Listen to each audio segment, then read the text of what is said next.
Hello and welcome, everyone. Thank you for joining us. Please type into chat where you're calling in from. Love to see who's on the line with us. Really appreciate your being here. We'll get started at the top of the hour. Hello, London. Hello, Winnipeg, South Africa, everywhere. Hey, Rita. Good to see you all coming in. Thank you for being here. Excited to share a little bit about the Cultural Sustainability Report coming up. And there's my reminder that it's time to start this soon. And Tom, just if you can remind everyone that this is being recorded, just so you all know, and we will share it out afterwards. Great. Thank you for that reminder, Melanie. This is being recorded so that we can share it all out with everyone afterwards. So welcome. We'll get started when my clock hits the top of the hour, which will be just a minute, I think. So really appreciate your being here. Looking forward to sharing this. Please feel free to type your questions into chat. Melanie and Jessica and Christine are here helping me manage the questions. We have over 300 people signed up for today. So we got quite a crowd, but we'll try to get all of your questions answered. And I'm going to try to answer the questions as we go. So if you have a question that comes up, make sure to put it in a chat. Melanie or Christine will warn me that we have a question, and we'll try to get it answered as we go. So welcome again. This is being recorded. One last reminder. Welcome to the Cultural Sustainability Report webinar. The subtitle here kind of says it all. This report, we believe, is going to help close the leadership culture gap to deliver on the UN 2030 Agenda for Sustainable Development. And we'll explain a little bit more about what that means in a minute. Basically, the world is at a tipping point. I think we all know that, between climate change, poverty, inequity, and other societal problems. It seems to be jeopardizing our very survival. That's why we developed this Cultural Sustainability Report to be able to help with the leadership culture gap that seems to exist between us and where we want to be. And we'll talk about what that looks like. So our agenda, real briefly, is to talk about sustainability frameworks to kind of frame up the discussion. Then we'll get pretty deeply into the Barrett Model and what the report looks like, going through a report example. We have a whole bunch of resources for you here. We know that many of you are already in the Barrett network, and we're going to provide as many resources as we can to help you with this, bringing this to the world. And again, feel free to type your questions into chat at any time, and they'll try to warn me to get started. To get started, besides introducing yourself in the chat line and telling where you're Zooming from, and I appreciate everybody's putting in here where they're coming from, we have a fun little thing, which is to go to menti.com. I don't know how many of you have used Menti before, but if you pick up any browser on your smartphone or on your computer, open a new window and go to menti.com, and you'll see there to enter a code, and you enter this code 95612033, and we have our first question for you, which is, which sustainability frameworks do you hear discussed most often by your clients or at your place of work? We're interested in how are people where you're at talking about sustainability. There's a lot of different ways to talk about it. We've given you 100 points to split out here between all of these different phrases. We're going to be using the frame primarily today of the UN Compact and the Sustainable Development Goals that the UN has set out. But a lot of people call it the circular economy. There's some wonderful work that's been done in identifying all the cost savings that can be done if we recycle, reuse, regenerate, rather than take, make, and waste, which is what some people have been calling our regular economy. There is also conscious capitalism. I'm a very I'm a proud member of the local Columbus, Ohio chapter and attend many of the international conferences. I know it's a little bit more US based, I believe, but there are some conscious capitalism chapters in Australia and Europe. Certified Benefit Corporation is a way to actually legally create a company and an organization that is committed to purpose beyond profit. I'm pleased to see a couple of people have picked the donut economy. That was a new one to me that I just added to this slide. The donut economy is about if an economy's job is to fulfill the needs of all people touched by that economy, that would be the inside of the donut, and you'd want to completely fill that to meet all of the people in that economy's needs. But there's an outside to the donut that would exceed what our planet has to offer us. So that's the donut economy. If you haven't looked at it, I suggest that you look that up. It's a wonderful way of looking at it. Other people call it the regenerative economy. Nobody's read the book Completing Capitalism, but that's a wonderful book by the folks at Mars, one of the largest privately held businesses in the world. And they wrote a book called Completing Capitalism, which they make the point that we do an excellent job of navigating and tracking our financial, but not so much our economic and social impacts, which of course is what ESG is all about. ESG seems to be the second most common one in our little survey here. That stands for environmental, social, and governance. A lot of major organizations are talking about that, and there's reporting required on that by many organizations in the world. So thank you for filling this out. Looks like we have a fairly wide understanding of what's going on. And we will share this results out as part of the recording. I want to set the context of what we think that the Barrett assessment is really good at. And I'm going to use a quote by Gus Speth, who was the administrator of the United Nations Development Programs at the time that the Sustainable Development Goals were laid out. And this was a while back, right, that these were laid out. And he said, I used to think the top environmental problems were, loss of biodiversity, and that the science could fix it. And what it turns out, and this is not only just Gus Speth, but the current Davos leadership, everybody is framing this problem as, do we have the values needed to create a culture that we can deliver on these sustainability promises? And so as more and more organizations realize the importance of being sustainable and bringing a sustainable approach, a regenerative approach, a circular economy approach, the people in charge of organizations and who are really spend a lot of time trying to help organizations shift to their business model to this new paradigm, this new way of doing business. It turns out that it's the cultural transformation, the spiritual and cultural transformation of the leaders. And if you think about it, it just makes sense. If most of our leaders have been trained to, maximize efficiency at every turn, not totally externalize environmental and social concerns in favor of the bottom line and profits, that this is only natural. So we think Barrett has a unique role to play here in helping with identify how close does our leadership and our culture right now reflect the ability to deliver on a sustainable strategy, or how far away are we from that? And then what might we do within our leaders' perspectives and mindsets and within our cultures to really embrace a sustainable strategy?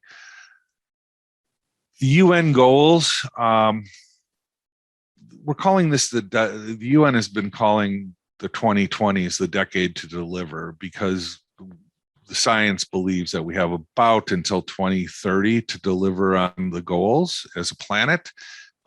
You could say it's the overarching goals are to live in harmony with nature, the planet, and all life on Earth.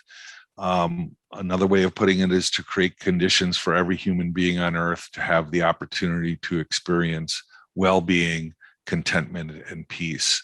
it is a wonderful way of looking at it. And when you look at these goals here, goals 1 through 6 are really about ensuring that all human beings can fulfill their basic needs and reach their potential.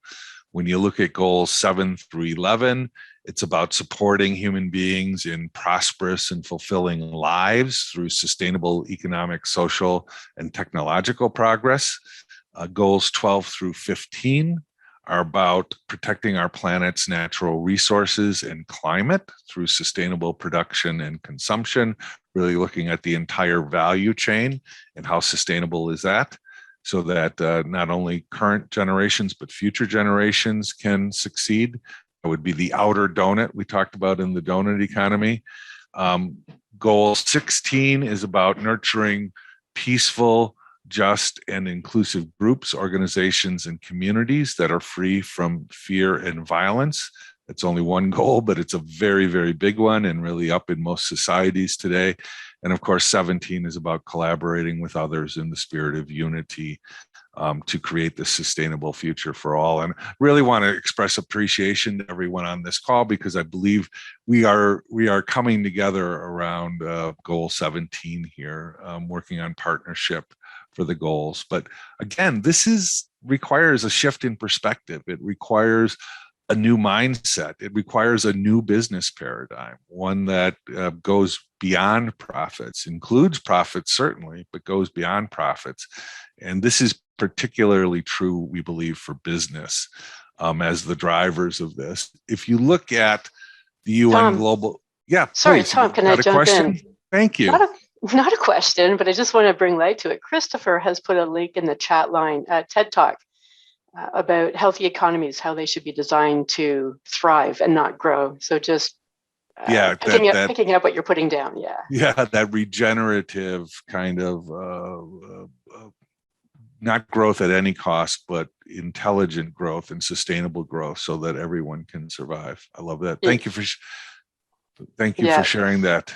And the other fun thing that's happening in the chat line, Tom, is some folks are putting in their LinkedIn connections. So really about that partnership piece and starting to create community within BBC. So highly encourage you guys to connect with each other as you are through LinkedIn. Fantastic. Thank you for that.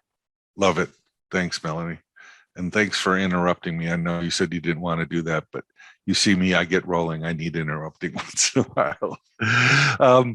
It was really interesting. So just yesterday, I went and I updated this slide because it used to say more than over 13,000. The number on the website now is 15,401 organizations have signed on to the UN Global Compact. And the Global Compact is the overarching agreement under which the UN Sustainable Development Goals exist.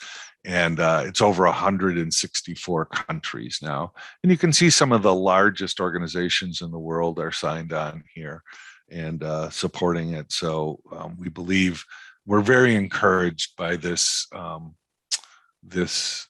trend, and that people are really taking this into the importance that it is. And we believe business has to be a real driver, in part because it was a real driver of creating some of the problems that we have, but mostly because it's the one institution, I believe personally, that has the scalability, the resources to make the changes happen in time for what we need to have happen. So, Tom, Tom, Anne Marie has a question for you if you'd like to comment on it.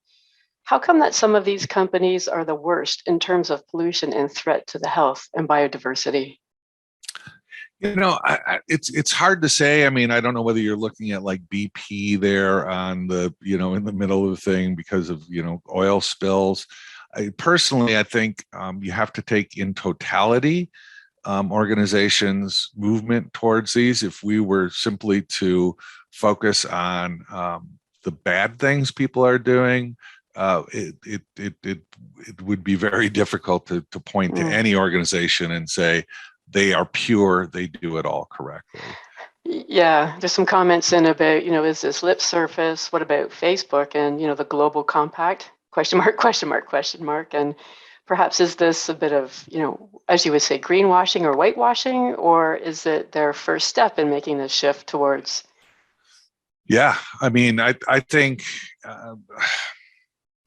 if Barrett and those folks of us who are on the line, if we were only preaching to the already converted, life might be simpler and more pure. But I'm really happy when an oil company reaches out to us and says they want to start a sustainable development shift. And I guess I'm close enough to it that I've worked with enough organizations that do take this really seriously. Like one of the clients I've worked with over the years is Accenture, and they are now the world's #1 provider of sustainable development consulting, and they are working towards net zero.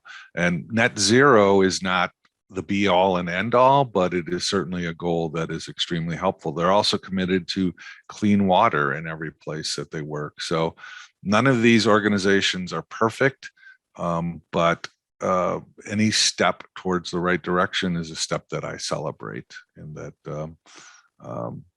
hopefully as people, the organizations that really do get it, like Ørsted is a company based out of the Nordic states that has really made a huge impact in shifting from traditional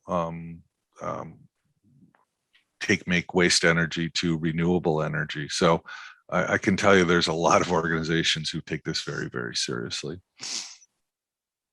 Great. Thanks, Tom. Yeah, we do need to have our eyes open though, and we do need to work together. And there's a lot of reasons to do this. You don't have to just appeal to people's better angels. You don't have to just appeal to, hey, this is the right thing to do. This is the important thing to do. Organizations that support the SDGs and take on a sustainability initiative, they tend to increase employee engagement and retention because people want to work for companies that are sustainable. It tends to enhance revenues because it's been shown that people will spend slightly more money for a product, all things being equal, if the company has a sustainable agenda. It definitely reduces costs. I really recommend the book, The Circular Economy, and there's a website on the circular economy that's hosted by Accenture. Their people have gone through the 17 major sectors in industry and business and identify where there's cost savings to be made. And it is $4.5 trillion minimum of economic value that's available if we adopt sustainable, regenerative, circular approach to business. So there's all of those reasons. There's the capital reasons, BlackRock, there's major investors all over the world.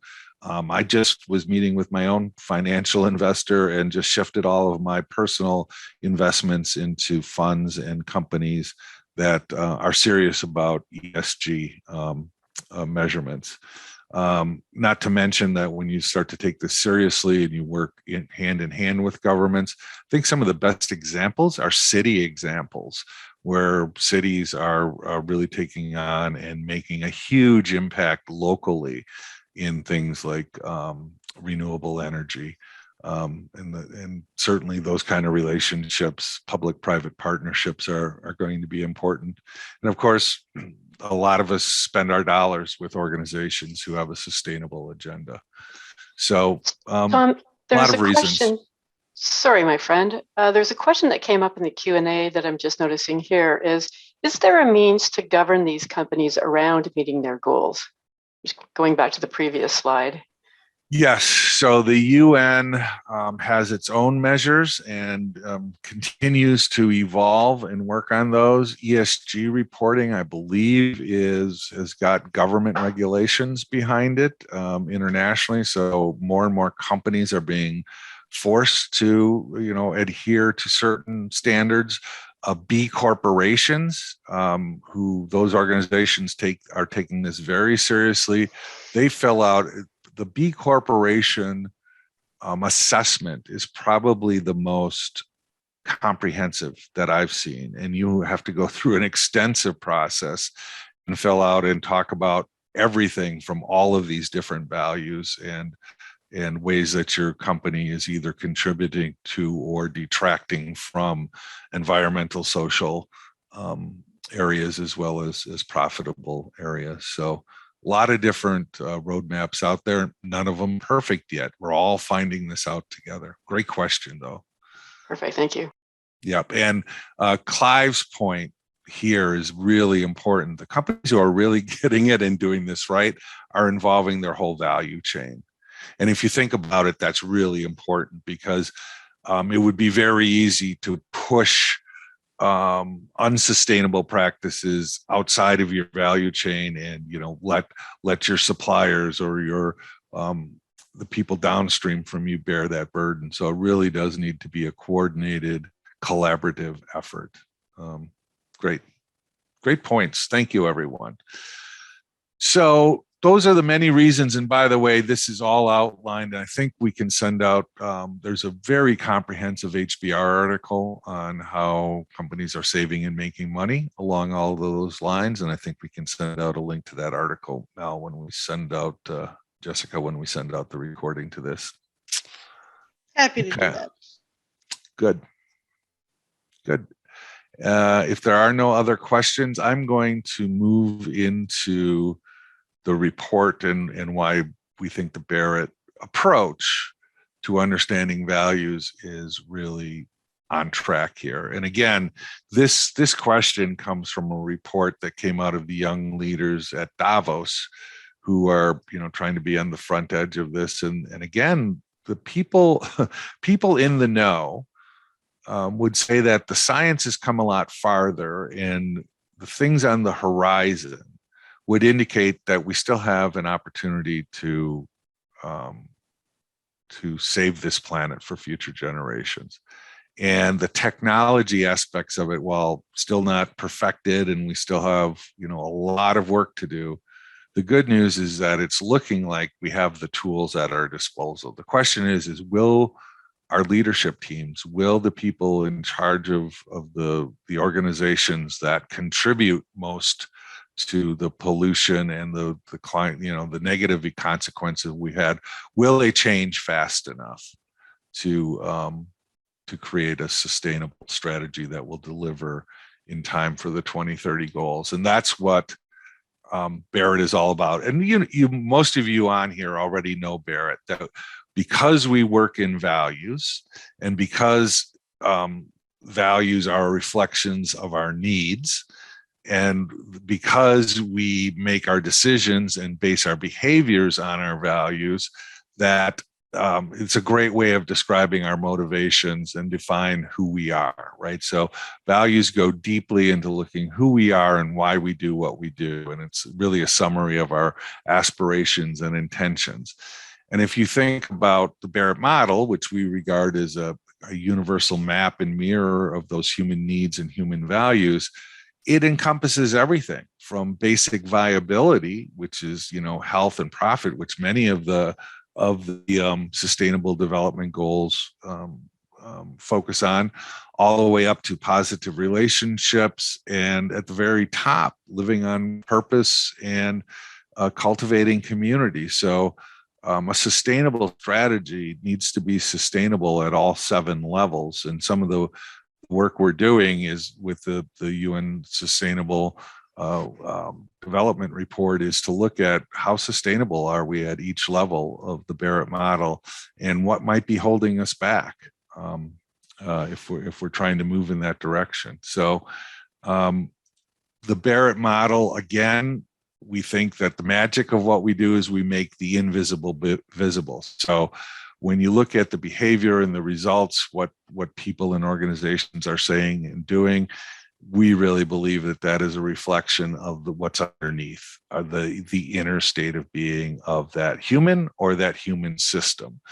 And that includes not only the positive thoughts, feelings, values, and priorities, but also the unmet needs and fears and limiting beliefs that hold us back. So that's where Barrett has always worked, and that's why we believe that this additional report is going to be so valuable. Tying the values and needs to the sustainable development goals was not hard. I mean, the definition of sustainable development by the UN was development that meets the needs of the present without compromising the ability of future generations to meet their own needs. It's a pretty simple and direct statement. It's why I'm still working, and I'm working and dedicating the final part of my career to Barrett. In my case, that future generation has 4 very specific, lovely faces of my grandchildren.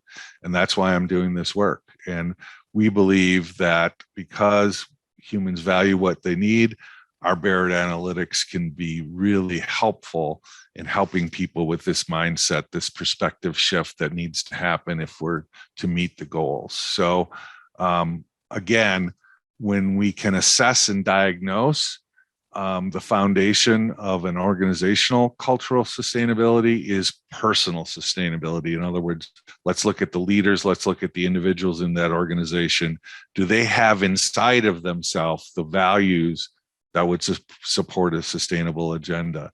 And then all together, those organizations coming together create the foundation of a societal sustainability agenda.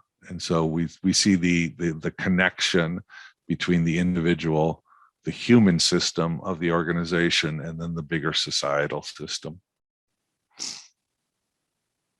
Yes, and Andrea, that question, everyone is going to get the recording, and we can send out a PDF of the slides too.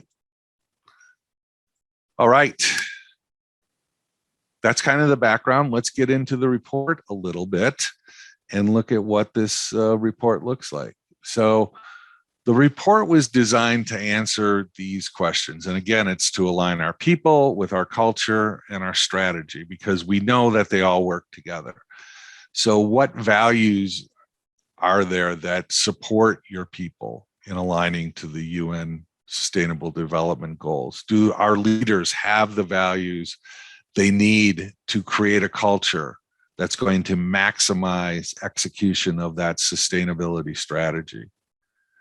Again, if the values have all been profit, expediency, efficiency, without concern, then you're going to have some challenges when you suddenly shift and tell people, oh, now we need to worry about regeneration and sustainability and recycling.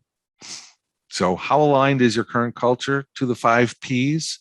We aligned it, the assessment is aligned to the 5 Ps because it was impossible to align to each of the 17 goals, and the 5 Ps really nicely integrate that. I want to send out thanks to some of our partners at PwC who helped us come up with this report, and who recognized that that was an excellent way to organize the information. As with all Barrett assessments, we do measure entropy. We measure what's detracting from our ability to deliver on the kind of culture we want, and we do the same here for the sustainability report. And of course, then that also points us to what do we need to do differently. Like all Barrett assessments, it helps us point towards what are the changes we need to make. I will repeat at this time, in case it hasn't been clear, is that the sustainability report is an additional report that you order when you get a CVA, when you get a full cultural values assessment. So this is simply another lens with which to look at your culture. And we'll show you what the kinds of things it reveals here in just a second. Again, it's arranged according to the 5 Ps. Numbers 1, no poverty, 0 hunger, good health and well-being, quality education, gender equality, clean water and sanitation. Those are all the basic needs of human beings. So we grouped all of the values associated with that under people, all of the values associated to prosperity, affordable and clean energy, decent economic growth, innovation in industry and infrastructure, reduced inequality and sustainability in communities. That's all grouped under prosperity. Planet is numbers 12 through 15, which is about responsible consumption, climate action, life above on the land and life below the water. And then finally, peace which is about inclusive groups and organizations, and partnership, which is about collaborating. So when we break the Barrett values down into those categories, we now can have a new report that shows us both the personal values of the people in the organization or the leaders of the organization, if that's the group we're measuring, the current culture, how are we doing there currently, and the desired culture.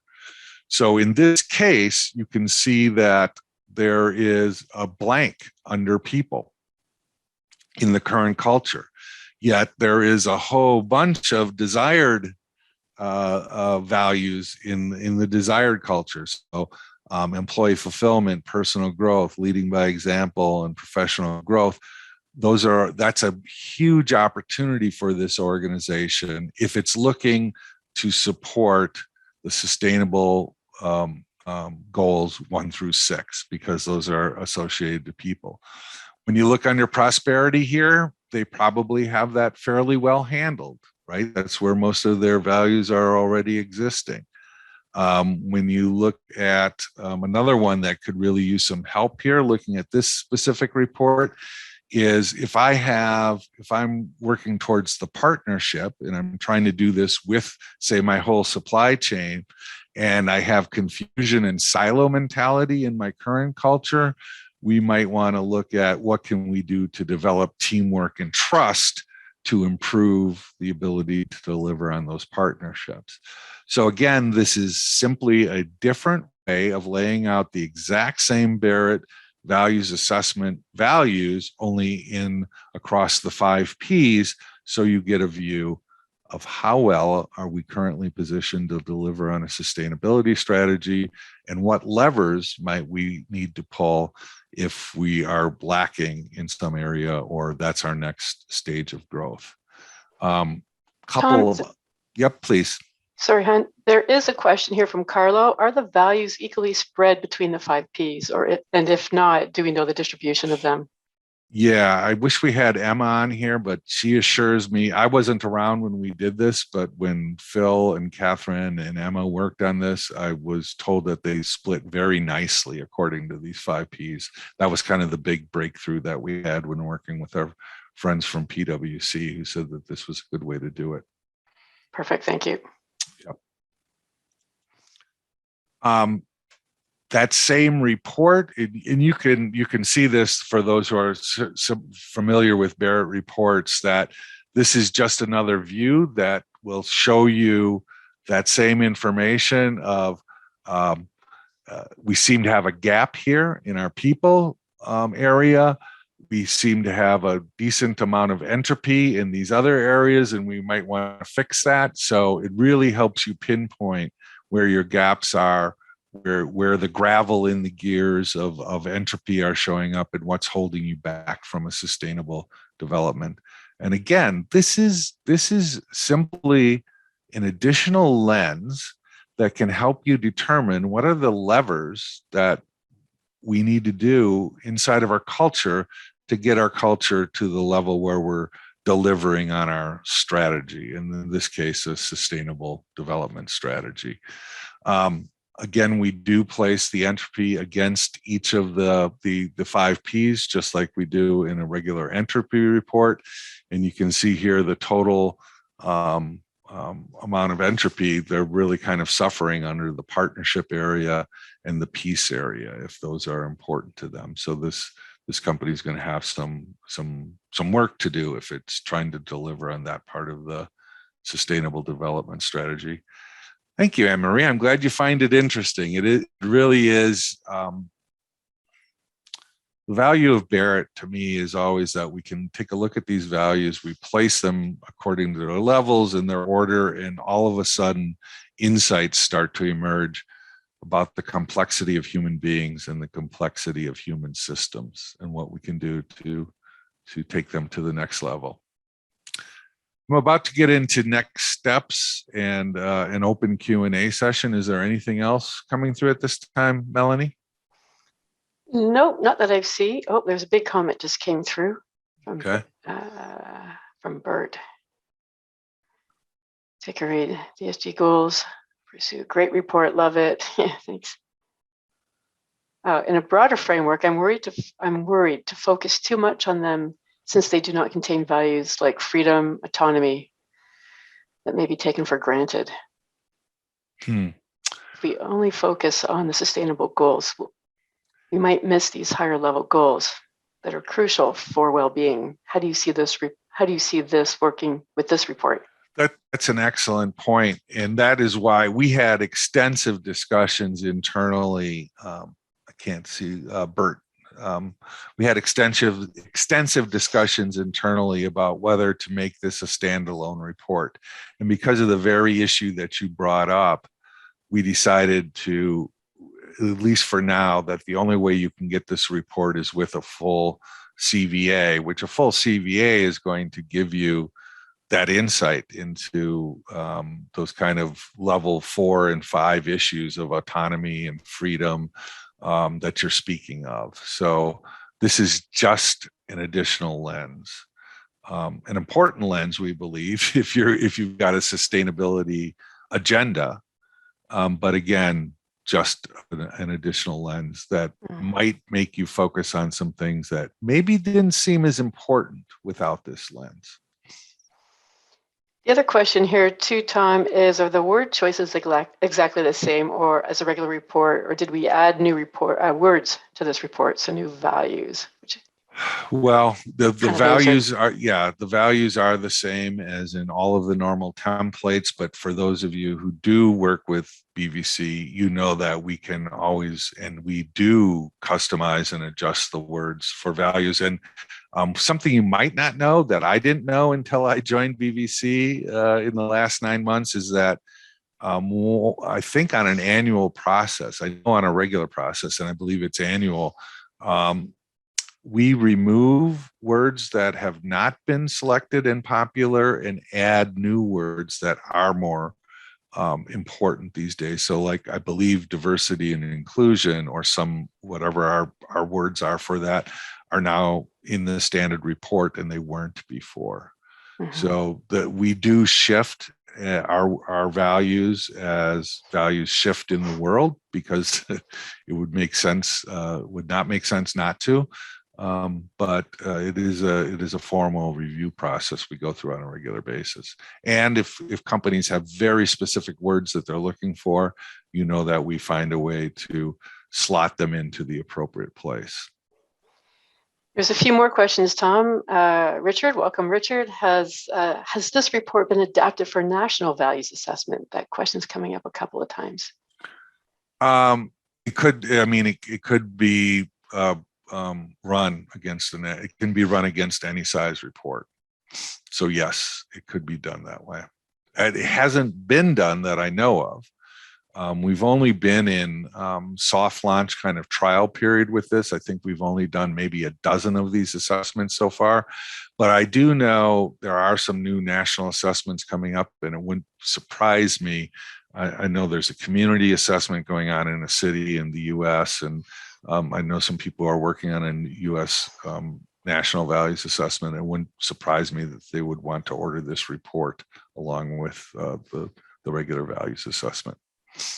Perfect. Edgar's got a comment question. You know, this sounding like this report is aimed at big corporations only, as they're the only ones that have a sustainable strategy. What are your thoughts on that? You know, small versus large companies. Yeah, that is such an excellent question, and you're right, Edgar, that it tends to be, you know, the behemoths that, you know, pay attention to ESG or get measured on those goals. But more and more, you know, even the smaller companies, social entrepreneurship. I've had some pretty small organizations really looking hard at this report because this is so important to them. I was talking with a very small chocolate manufacturer who wanted, you know, sustainability in their entire value chain. And if you think about that, there's lots of fair trade companies out there now in agriculture. Yes, it has been some of the bigger agricultural businesses who've ordered this report, but the small ones do too. So if sustainability, and the cost of the report is only $500 to add on to an assessment. So it's not like it's a deal breaker for small companies. So I would encourage anybody who's got a sustainability agenda to take it on. And if nothing else, it might build some conversation points around sustainability.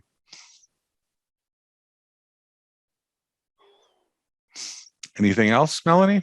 Yeah, I'm just doing a look here, some comments about, using it in smaller companies. Clive, even little old Prime East. There you go, Clive. Good. Yeah. Good. Yeah, and we are going to have some time. I don't know if we want to invite on anybody who's used it, who's on the call, who wants to, step up to the mic. I believe we can make that happen. Here's a question for you, Tom, from Andrea. When we were developing the report in the 5 Ps, what potentially limiting values belong to which Ps? Great question. You can see it on this report, the ones that are showing up on this report.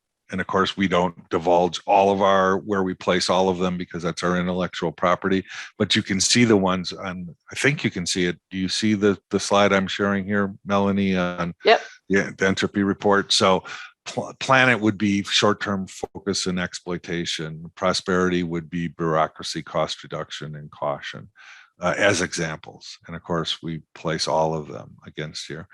And it is as much of a art as a science because you could make arguments, I think, that exploitation may be a people issue, but we did our best job to spread them evenly and where they made the most sense. And we did have a team who took this very seriously again, and we had some partners from PwC who helped us with this.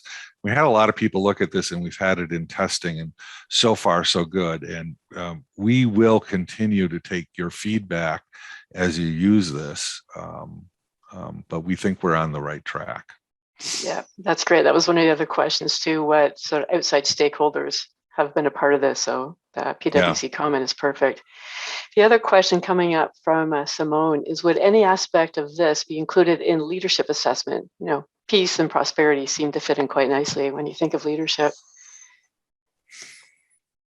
It's an excellent point, and it certainly would be a leadership cut. I can tell you one place where this has been used in sort of a leadership capacity is, you can imagine a large organization that is trying to have a sustainable agenda, who's really taken seriously ESG and, maybe net zero or, whatever of the goals they've taken on. That organization had, was thousands of people, tens of thousands of people, but they had a few hundred people who were in the sustainable development function, whose job it was to, help the entire company adopt that sustainability agenda. So it made a lot of sense to do a data cut for those leaders to look very specifically how that group of leaders did this. It's an excellent question, though, about the LDR and how we might bring sustainability into that. Mm-hmm. That's an idea I hadn't personally thought of, so thank you for that. And we will take that back to our analytics folks and run that by Emma and see what she thinks. You're actually pointing to something that we're doing a lot more of here at Barrett as we move towards helping organizations make permanent change and whole system transformation into this new business paradigm. We are absolutely becoming convinced that you must have the leadership 360 analysis done in conjunction with the cultural values assessment to get the full understanding of how the leaders create the culture, both for good and for the shadow aspects of it. So it's a really excellent point, and look for more. Hopefully we continue to grow and evolve this, and it's a great point. Thank you for absolutely. And sort of not picking up necessarily on the leadership piece, but related to that is the idea of doing data cuts. So using the sustainability for leadership data cuts, department data cuts. So it's the data cut of the data cut. Yeah. Yeah, and again, it wouldn't be hard to just pull a leadership data cut, assuming you'd collected that demographic, or like I said, a departmental data cut makes a lot of sense for these large organizations where you have, a small percentage of the entire global organization really trying to lead and push and cajole and convince and people to move towards the sustainability agenda. Yeah. Excellent points. Question, can this be used with a small group assessment? I mean, yes, you can. Yeah. Any size. Yeah, for sure. Yeah. If a CVA has the culture sustainability report, a practitioner could easily, this is a question, sorry, never mind. Just confirming that the price of the culture sustainability report is $500. There's some questions about the pricing on it. Yeah, we decided to only go with the PowerPoints like you see here. So it's just like any other data point without the written results. What we've done, and this is actually a good segue, and not finishing here, but we have created some wonderful assets to help you guys dive further into this, because truthfully, my understanding of sustainability, ESG, circular economy has, increased fivefold since joining BVC full time, because I took this on as a point of my learning. And there's just so much out there regarding how does this all fit together? How do different people in different parts of the world look at this? What's really important? One of the things that we did to help with understanding what you read in the sustainability report is we created a very detailed report appendix, which will help anyone debrief and understand exactly what the data is showing them. So there's a very detailed report and some great resources about what could you do about it, and how do you start having discussions, and how do you start moving people in this direction if that's what the report is suggesting they ought to do. So we've put together, if you're not that familiar with Barrett and you're just looking, we did promote this webinar on LinkedIn. If you're new to Barrett and all this has been a bit confusing because we've been doing some inside information talk here, and you want to hear more about it, just contact us at our contact form on the Barrett website. If you are already inside of BVC, you know how to get into our area for all of our consultants. And we have put all of this information in the assessments area there for you to grab. And Melanie, you've done some additional things for the trainers, and correct? And they can email you if they have questions.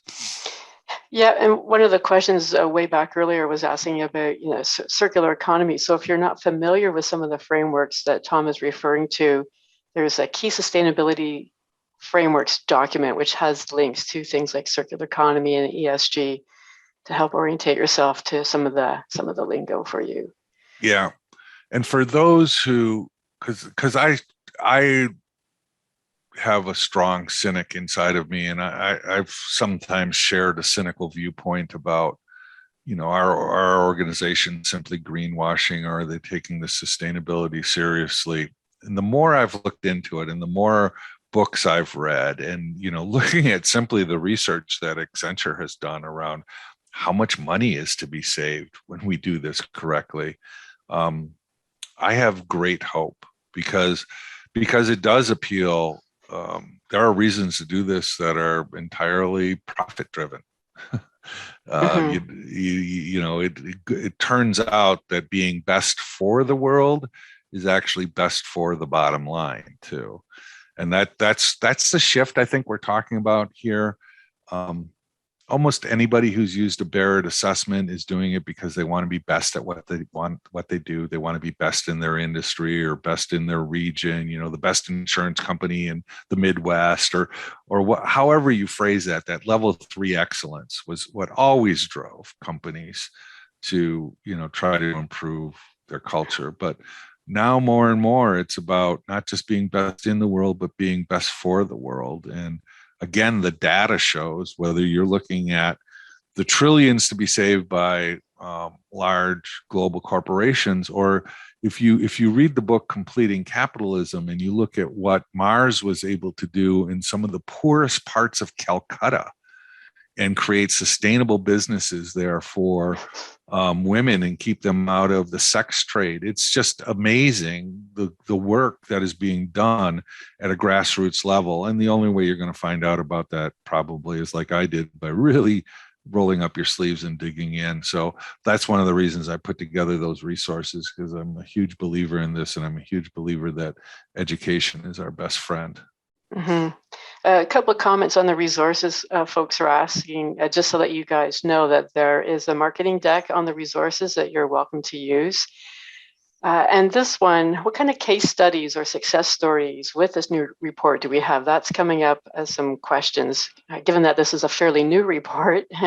Yeah, so everything is anecdotal at this point, and you can bet as soon as we have something that somebody is willing to write up.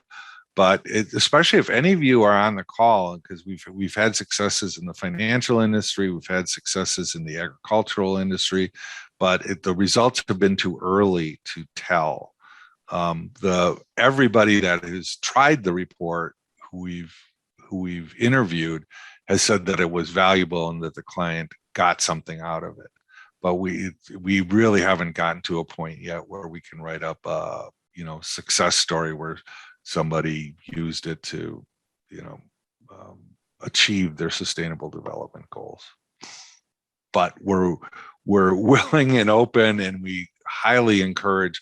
One of the things Melanie and I and the whole rest of the team at BVC has been trying to do is be much more involved with our network and become much more of a collaborative stakeholder with you. So anything you can do to help us, we're going to really appreciate, and we will certainly return the favor. Mm-hmm. Yeah, we'll learn from each other. That's how we roll. Oh, here's an interesting question. What about K-12 education? That's interesting. You could lay this against a school assessment, and I know we just completed a huge school assessment in Australia. It would be really interesting for us to run some of those reports. I definitely think at the local level is where you see a lot of the sustainability issues. I hadn't thought about schools as leading it, but certainly we know the youth are part of what's waking up to this, right? And part of what's waking up the rest of the world to the importance of this. It's a great question. Yeah, and there's some links in the chat to a Net Positive book by Paul Pullman if folks are interested. That's in there. Right. Paul at Unilever was great. I do have one final thing that I would love if you want to go to the Menti. Let me bring up my Menti and move it forward for you, because I do have one final thing I'd like to hear from you, which is what do you hope will be said about you regarding your contribution to the 2030 goals? So we'll continue answering questions here, but maybe some of you can start typing in your answers there. We all have a role to play in this.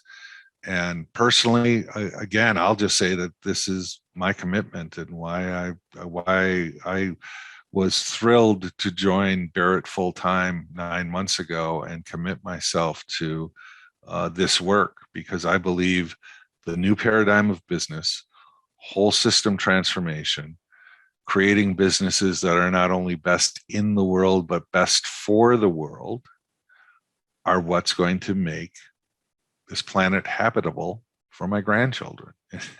And that's a purely selfish reason. But that's what I want to be said about me, is that he worked as hard as he could to bring these about. And I do plan on working past when I had planned to retire, because I feel this is an all hands on deck situation, and that we really have something to contribute. And I'm not just saying we at BVC, I'm saying we to everybody who's listening to this call, who's on this call or listening to this recording, is that it's our commitment, our relentless pursuit of this that is going to help. I love that. That might have been you, Clyde, huh? Purposeful leadership created conditions for a better future.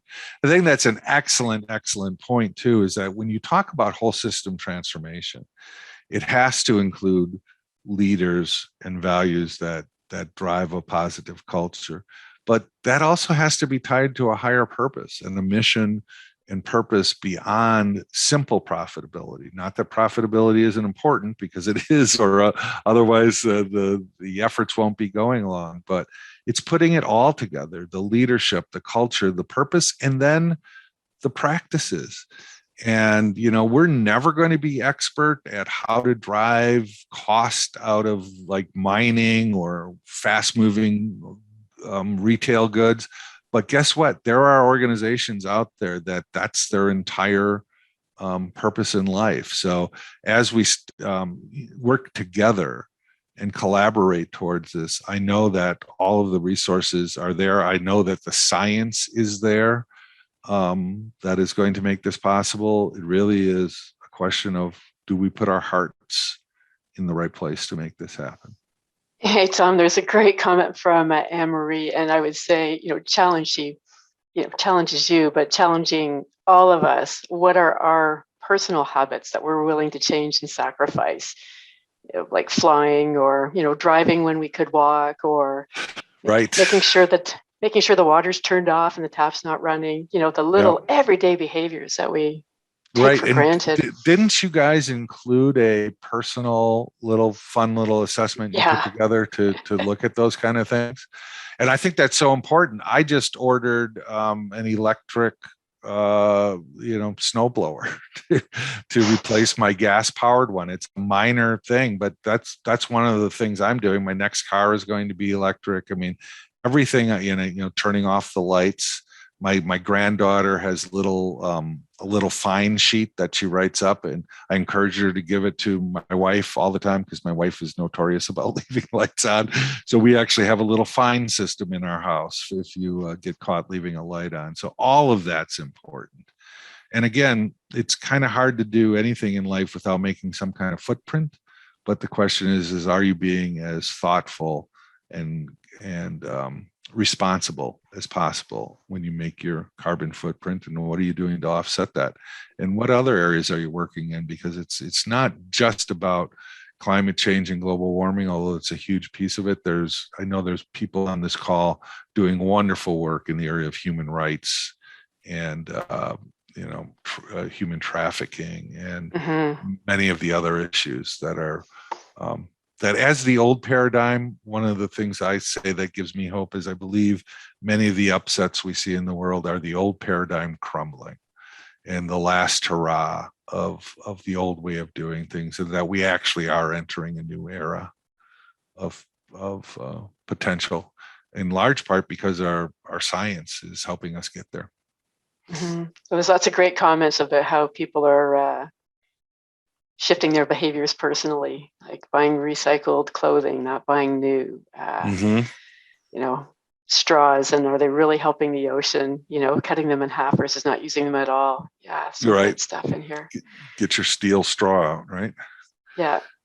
There is a question, just to back up, it's kind of picking up sustainability about diversity, inclusion, equity, and is this going to be a part of sustainability report, something that we're looking at pulling out separately? It's handled in under goal 16, peace, justice, and strong institutions. And I will say this, is that we have been looking at, is there something more we can do for diversity, equity, and inclusion report? I'll also pitch that we're coming out and going to be testing a new well-being report. So we are experimenting and trying to say, based on the new and emerging needs of society, how can we be of assistance and be of value? So yeah. And Tom, could you go back to the Menti poll and just scroll up a bit? Folks are interested and curious to see what some of the rest of the responses are. Let me go back there. There are some, There are some questions about receiving the presentation. Yes, you'll receive the presentation, the recording. We'll post in my BVC as well. So for those of you who are consultants under the assessment category, you can find all of the resources there as well. Lots of stuff to play with. I love these comments. It's great. It's nice to know we're not alone and that we have each other in this work together. Yeah, I mean, even as simple as encourage deep conversations. Without those conversations, the awareness and that higher level of consciousness, just bringing this to the consciousness. That's right. Won't happen. It's great. Yeah. Well, thank you all for showing up and for being with us and for helping us. We will be sending out these materials to you in the recording. Really appreciate your active participation, and look forward to seeing you on a future call, future webinar. Anything else, Melanie? You know what? I was just going to say, yes, thank you for your high engagement. It's fantastic. And when you start using this with clients, we'd love to hear your stories and your cases and help us learn from your experience as well. This is a learning journey for all of us. So thank you. Yep. Thank you, everyone. Have a great rest of your day, your evening. Really appreciate your active participation and your support of the Sustainable Development Goals. Thanks, Tom. Fantastic job as always. All right. Thank you. Bye, everyone.